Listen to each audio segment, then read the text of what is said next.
Hi, John. How are you this week?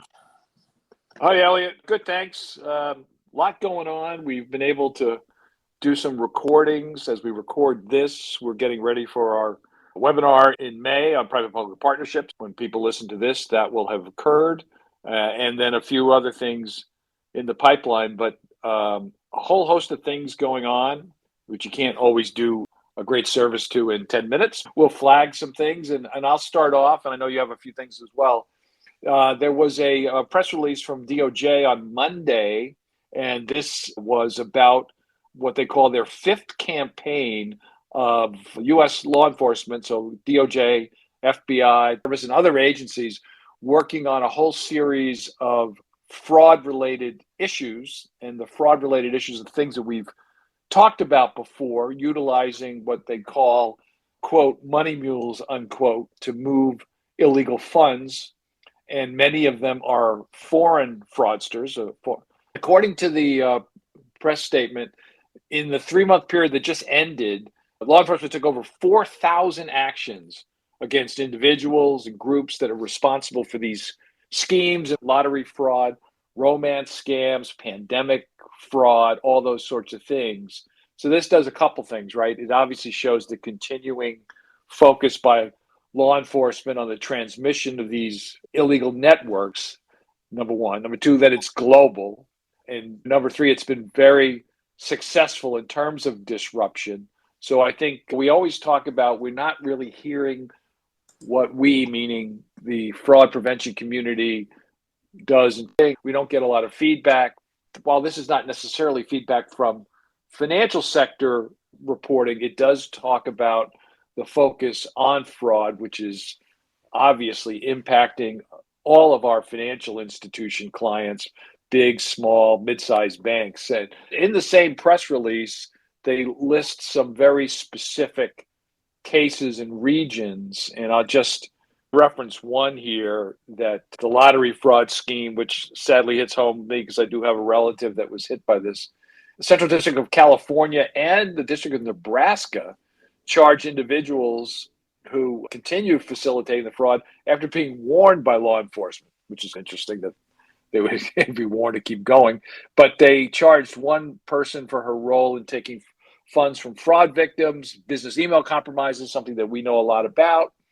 They opened 11 bank accounts at 7 separate financial institutions to further the scheme. And then in the Nebraska part of this, 2 individuals were charged with facilitating a lottery fraud scheme, including receiving cashier's checks in the mail, which is another model for this. But again, this shows the connection with federal law enforcement within different agencies, obviously the scope of fraud, but also the commitment of these various campaigns. I think all of that warrants a reference and commendation from us. People should take a look at it. It was May 22nd's press release from DOJ. They also mentioned, besides the 4,000 of these 5 campaigns, over 12,000 actions have been taken since the campaigns began. They also noted in the press release that this is part of a coordinated global effort. So they linked to a similar set of actions that are happening in Europe through Europol, and the importance of coordination. And you and I have talked a lot about coordination. In fact, last week's conversation was really about having governmental organizations around the globe to be more interactive with each other. The other observation I would make, and I guess it just shows that you and I have been at this a long time, the phrase money mule 25, 30 years ago meant the people who physically carried money, sometimes called Smurfs, but also money mules, who physically carried currency from point A to point B to facilitate the action. Now, many of the transfers that are asked to be made by the mules who get pulled into things are electronic transfers, or as you mentioned, drawing cashiers or other checks and mailing them.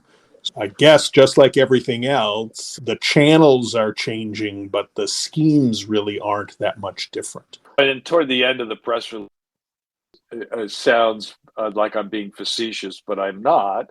They say, do not agree to receive money or checks mailed to you or sent to your bank account for someone you have met over the phone or online.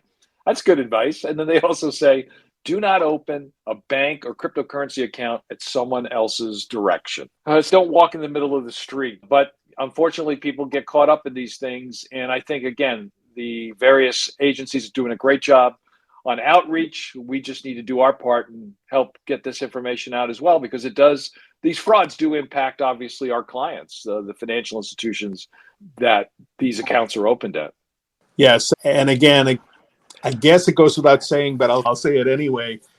If it sounds too good to be true, it probably is. And I know, as you said, I don't mean to be facetious, but it's interesting. Many of these scams I would say, are not particularly sophisticated, but they are an effort to get people to take advantage of what they think is a rare opportunity, as opposed to really trying to think clearly about what the real opportunity is or isn't. And so it's important for, as you point out, for us to be a megaphone for this message. And I know our clients, financial services companies, do a lot to educate their customers.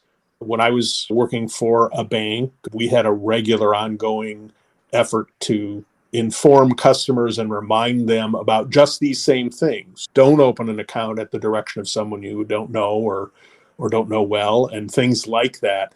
And something just to keep on with.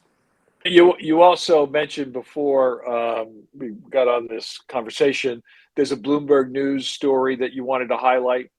Yes, they reported yesterday on efforts by Russia to push India, for India to exert its influence as a member of FATF, because Russia's concern is that FATF will put as a proposal for the June plenary to add them to the blacklist, which is the worst of the worst in terms of countries who do not have good anti-money laundering and anti-financial crime programs, as well as maybe state sponsors of it. And it was interesting to see that, because Russia, for all of their bravado about a lot of things, do seem to be seriously concerned about the additional restrictions they would be under from FATF member or participating countries in terms of access to global markets.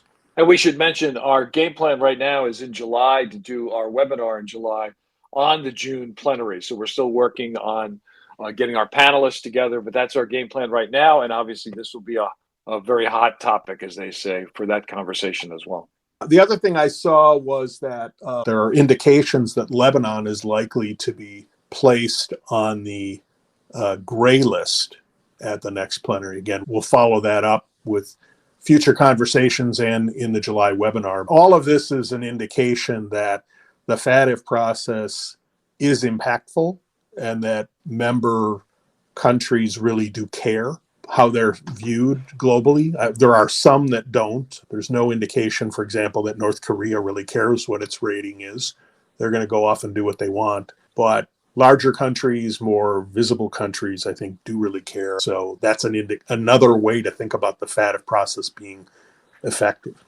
Right. Yep. Again, more to come on some of these issues. Obviously, we'll cover them in various interviews and webinars and that sort of thing. I just want to mention, I was able to sit down virtually with Don Fort, our advisory board member, former IRS CI chief. And Don talked about his testimony last week before the Senate Finance Committee. So look for that. That'll be posted shortly. Yes, your interview with Don is on track to publish Thursday. So when everybody hears this podcast, you should be able to find that on our website. Our June webinar, which is will be June 22nd at 1 p.m. Eastern Time, is going to be on models, both identifying them and validating them. We want to emphasize this is not a U.S. only kind of issue. While the U.S. regulators have published regulations and requirements related to model validation and identification, the UK and the EU also have an expectation that financial services providers will be able to verify that their models actually do what they're supposed to do. You'll be able to register for that when you hear this, so we'd Look forward to that. John, anything else? I'm also going to be doing an interview this week with John Fishman from the Treasury Department on the Treasury's recent de-risking strategy. So we're giving John an opportunity to talk about the strategy that obviously got mixed views from the AML community. So I'm looking forward to having that conversation. Lots more to come. And John, you have a great weekend, and I will talk with you next week. Take care, Elliot. Stay safe. Bye-bye.